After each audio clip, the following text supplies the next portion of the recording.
गृहस्थ बड़ा या सन्यासी। प्राचीन समय की बात है। किसी नगर में एक विचित्र राजा रहता था। उस राजा की एक बड़ी ही अजीब आदत थी। जब भी नगर में कोई साधु या सन्यासी आता था तो वह उसे बुलाकर पूछता था कि गृहस्थ बड़ा या सन्यासी। जो भी बताता कि गृहस्थ बड़ा है, वह राजा उससे कहता था कि तो फिर आप सन्यासी क्यों बने, चलिए गृहस्थ बनिए। इस तरह वह उस सन्यासी को भी गृहस्थ बनने का आदेश देता था। जो बताता कि सन्यासी बड़ा है, वह उससे प्रमाण मांगता था।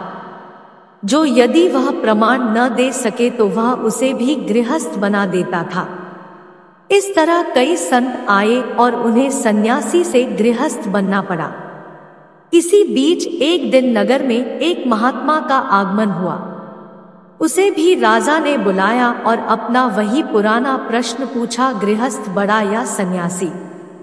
महात्मा बोले, राजन, न तो गृहस्थ बड़ा है, न ही सन्यासी जो अपने धर्म का पालन करे, वही बड़ा है।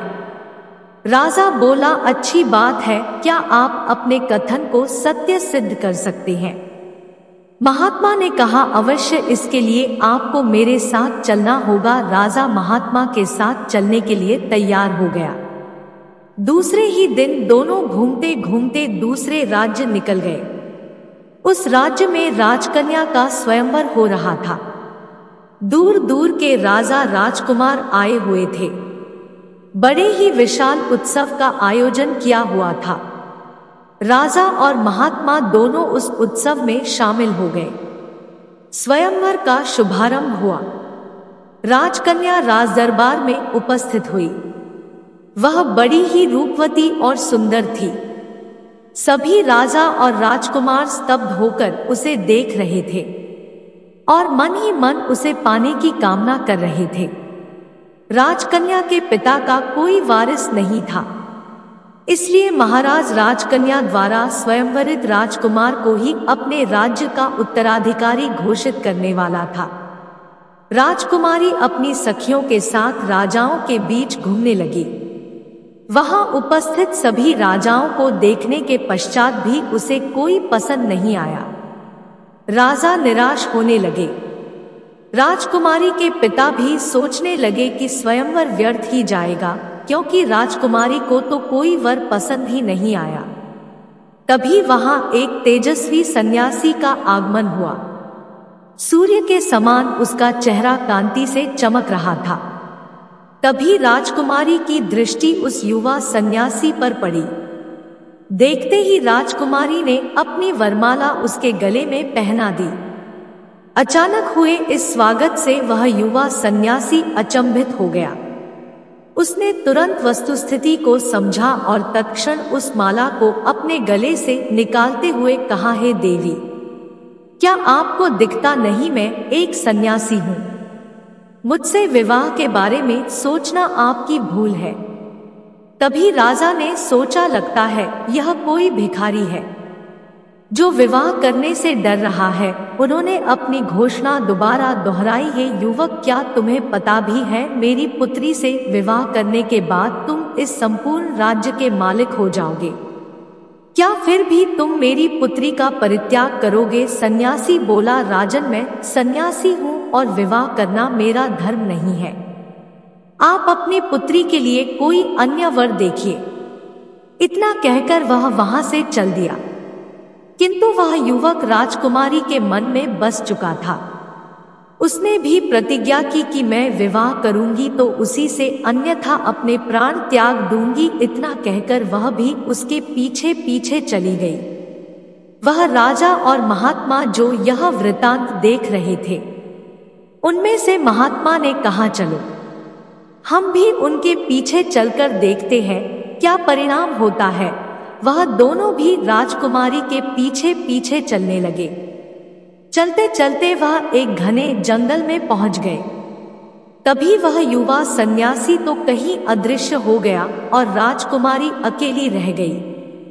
घने जंगल में किसी को न देख राजकुमारी व्याकुल हो उठी। तभी यह राजा और महात्मा उसके पास पहुंच गए। और उन्होंने राजकुमारी को समझाया।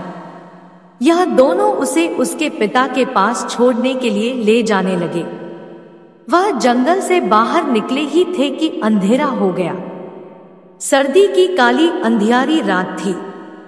भटकते भटकते यह तीनों एक गांव में पहुंचे। यह गांव के चौपाल पर जाकर बैठ गए। बहुत सारे लोग वहां से गुजरे, लेकिन किसी ने इन ठंड से ठिठुरते मुसाफिरों का हाल तक नहीं पूछा। तभी वहां से एक गाड़ीवान गुजरा। वह अपनी पत्नी और बच्चों के साथ खेत से घर आ रहा था। उसने देखा कि वह तीनों ठंड से ठिठुर रहे हैं। वह उनके पास गया और पूछताछ की तो महात्मा ने भटके हुए मुसाफिर बता दिया। किसान बोला है, अतिथि देव, अगर आप चाहे तो आज रात मेरे घर ठहर सकते हैं। वह उनको घर ले गया, भोजन पूछा और भोजन करवाया। उस दिन उनके घर में ज्यादा अनाज नहीं था। आथा किसान और उसकी पत्नी ने अपने हिस्से का भोजन अतिथियों को करवा दिया और स्वयं भूखे ही सो गए। सुबह हुई। राजकन्या को उसके पिता के पास छोड़कर राजा और सन्यासी दोनों वापस अपने नगर को चल दिए। महात्मा ने राजा से कहा, देखा राजा, राजकन्या और राज्य को छोड़ने वाला वह सन्यासी अपनी जगह बड़ा है और हमारे अतिथि सत्कार के लिए स्वयं भूखा सोने वाला वह गृहस्थ किसान अपनी जगह बड़ा है। एक तरफ सन्यासी ने राज, वैभव और रमणी का तनिक भी मोह न करके अपने धर्म का पालन किया है, इसलिए वह निश्चय ही महान है। दूसरी तरह उन दंपति ने अपना व्यक्तिगत स्वार्थ न देखकर अतिथि सेवा को प्रधानता दी, इसलिए वह दोनों भी निश्चय ही महान है। किसी भी देश, काल और परिस्थिति में अपने धर्म कर्तव्य का पालन करने वाला मनुष्य ही बड़ा होता है। फिर चाहे वह गृहस्थ हो या सन्यासी, कोई फर्क नहीं पड़ता।